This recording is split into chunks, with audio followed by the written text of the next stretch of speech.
Bismillahirrahmanirrahim. Malumdur Muharrem ayı özellikle Müslüman alemi, İslam alemi için önemli bir aydır. Bu ayın önemi rivayetlerde geçtiği üzere, İslami kaynaklarda geçtiği üzere Hz. Adem Aleyhisselam'ın tövbesinin kabul olması olduğu gün Muharrem ayının 10'una rast gelmiş. Yani Aşure gününe rast gelmiş. Hz. Nuh Aleyhisselam'ın gemiye Cudi Dağı'na oturması bugüne denk gelmiş. Hz. Musa Aleyhisselam'ın Firavun zulmünden kurtuluşu bu Aşure Muharrem gününe denk gelmiş. Bu tür İslami kaynaklara baktığımız zaman bu tür özel günlerin peygamberlerin bir nevi kurtuluş günleri olmuş ve Allah Resulü sallallahu aleyhi ve sellem bu orucu tutmuştur. Aşure günü orucu, Muharrem ayında Aşure orucu tutmuştur. Malum Resulullah sallallahu aleyhi ve sellem Medine'ye giderken hadis rivayetlerinden geçiyor, sahih hadis kaynaklarda geçiyor. Medine'ye giderken orada Yahudilerin Aşure günü, yani Muharrem ayının Aşure dediğimiz 10. günü oruç tuttuklarını görmüş ve Allah Resulü sormuş, siz niye bugünü oruçlu geçiriyorsunuz? Yahudiler demiş ki bugün Musa Aleyhisselam'ın kurtuluş günüdür. Onun için biz de Allah'a şükretmek adına Musa Aleyhisselam'ın kurtuluşunu oruçla kutluyoruz, şükrediyoruz. Ve Allah Resulü buyurmuşlardır ki biz sizden Musa'ya daha layıkız, daha yakınız diye bugünü Allah Resulü Aleyhisselam oruçlu tutmuş ve o tavsiyesinde şunu Müslümanlara emretmiş. Yani Yahudilerin muhalefet amacı bir gün öncesini tutmak, yani Aşure'yi 9. günle veyahut 10. günle. Yani Yahudiye muhalefet sadece 10. gün değil de 9'da birleştirmek. Eğer 9 tutmayan varsa, diyelim ki 10. günü oruç tutmuşsa 11. günle birleştirmek. Bir gün öncesiyle tutmak ya da bir gün sonrasıyla tutmak. O konuda o dikkat etmek lazım. Sadece Aşure gününe has olmaması lazım. Şimdi Ramazan orucu farz olmadan önce sahabeler bu orucu sürekli tutmuşlardır. Aşure günü orucunu. Ta ki Ramazan orucu farz olana kadar, Ramazan orucu farz olduktan sonra da isteyen tutmuş, isteyen tutmamıştır. Böyle sünnet bir şekilde kalmış. Belki en sürekli tutulan oruçlardan bir tanesi odur. Yine Allah Resulü Aleyhisselam bir hadis-i şeriflerinde bugünün orucun mükafatı ile ilgili diyor, Aşure gününkü oruç geçmiş yılın kefaretidir. Bu da sahih hadis kaynaklarda, Bukhari'de, Müslim'de geçen bir hadistir ve sahih kaynaktır. Yani Muharrem ayında özellikle Aşure gününde bizim yapacağımız en fazla makbul olan amel oruçtur. Bu ayda oruç, bu günde bir dediğimiz gibi bir gün öncesiyle veyahut bir gün sonra birleştirerek oruç tutmaktır. Şimdi bu Aşure günün önemi bir de hani Hazreti Hüseyin Aleyhisselam, Allah Teala ondan razı olsun, şehadet güne de denk gelmiştir.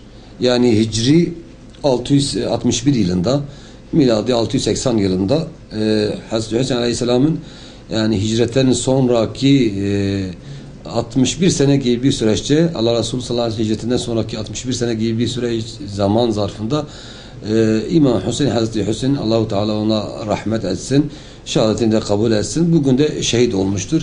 O anlamıyla Aşure günü bugün de bu günün de o güne denk gelmesi, yani Hazreti Hüseyin'in o gününe de vefat etmesi, şehit edilmesi, Kerbela faciası dediğimiz o büyük facia, İslam aleminde ciddi yaralar açan, belki bir dönem ayrılıklar sebebi olmuş olan bir hadise de bugün de denk gelmesi, o da elbette manidadır.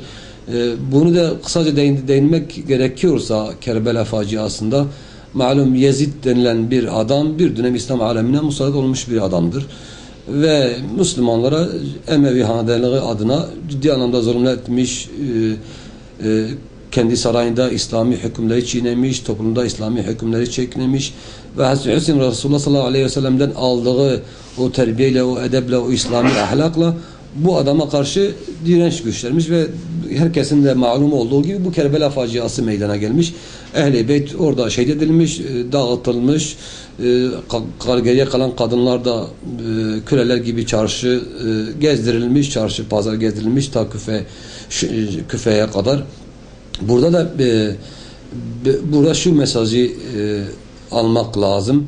Şimdi bugünümüzde bu olay bize ayrılık sebebi olmaması lazım. Yani ehl-i sünnet vel cemaat olsun, Şia ehli olsun, bütün Müslümanlar istinasız Hazreti Hüseyin'i severler. Zira Hazreti Hüseyin'i sevmek, Ehl-i Beyt'i sevmek imanın bir gereğidir. O anlamda Hazreti Hüseyin'in sevgisi, birisi daha ona layıktır, birisi daha ona hak ediyor. İslam'ın bir parçası, Müslümanların bir parçası, onu hak etmiyor anlayışı sakat bir anlayıştır.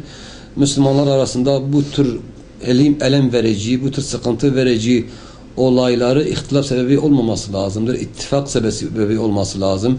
Müslümanlar ehl-i beyt sevgisinde, Allah Resulü sallallahu aleyhi ve sellem sevgisinde, sahabe-i kiramın sevgisinde birleşmeleri gereken bir şeydir. Ayrılık sebebi olmaması gereken.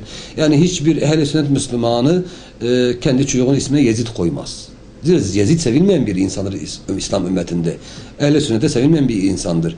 Baktığımız zaman ehl-i sünnet camiasına, ehl-i sünnet Müslümanlara baktığımız zaman da kendi çocukların ismi Hasan koymuşlar, Hüseyin koymuşlar, Ali koymuşlar ve o sevgi sürekli var olmuştur.